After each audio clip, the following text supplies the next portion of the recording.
Divided federal court says Uber owed the murdered Washington driver duty of care.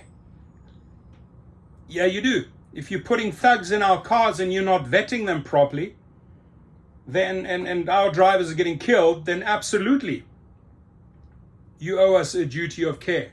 Sue the bastards.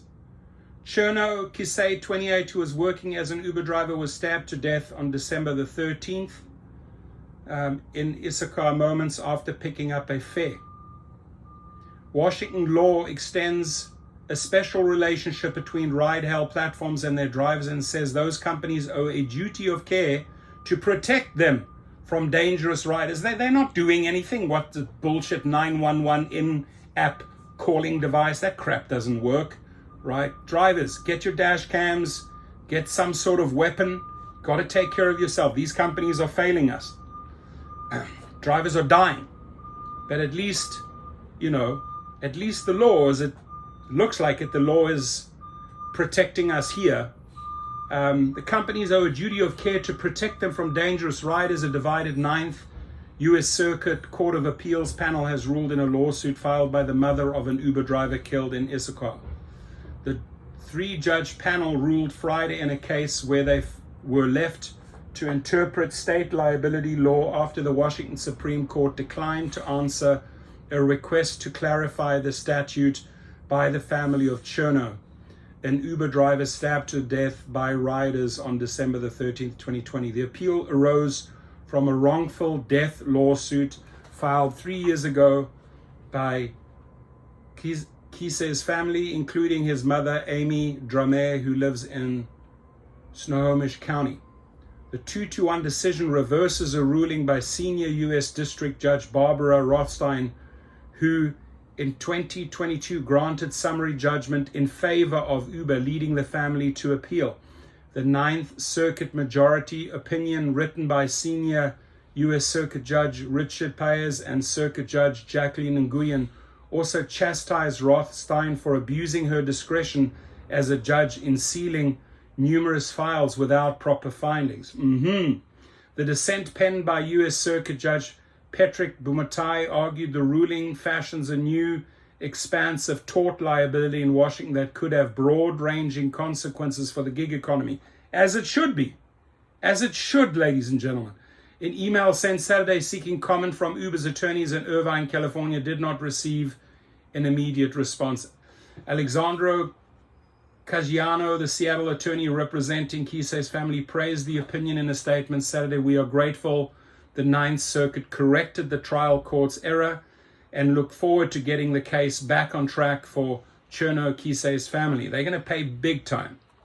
Other lawsuits are going to follow, as they should, because they're not doing anything about safety and security.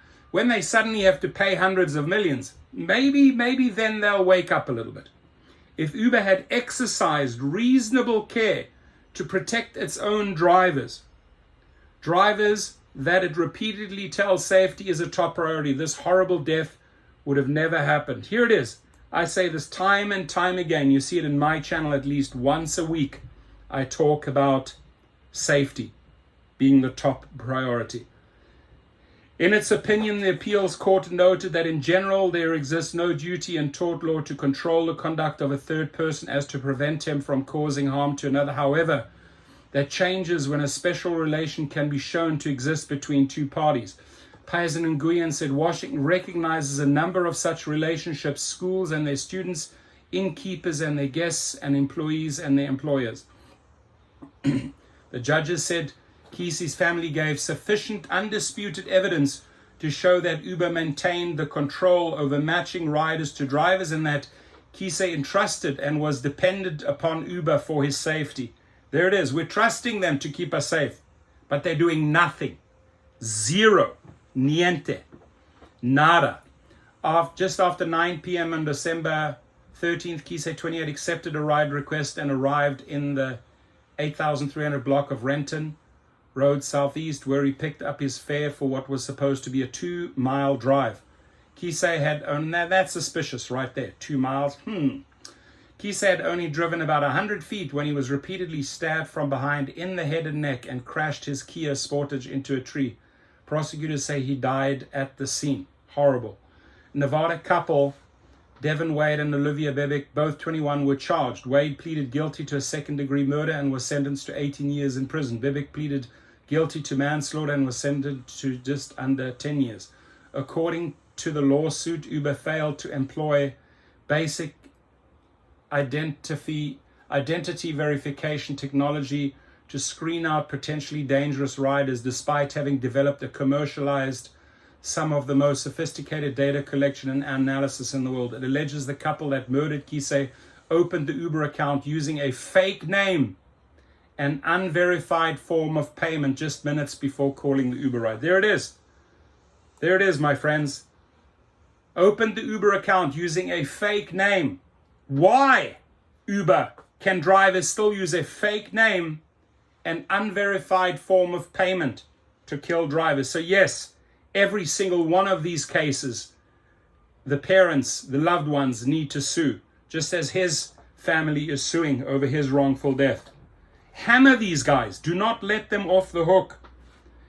My attorney, Mark Potter, sent me the article and some law on this, and I think they're going to be going after Uber and Lyft hard and heavy, as they have done before. This is good. This is good that class action attorney is going to put the screws on these guys. Maybe finally they do something about safety and security. Right now, my friends, they're doing nothing.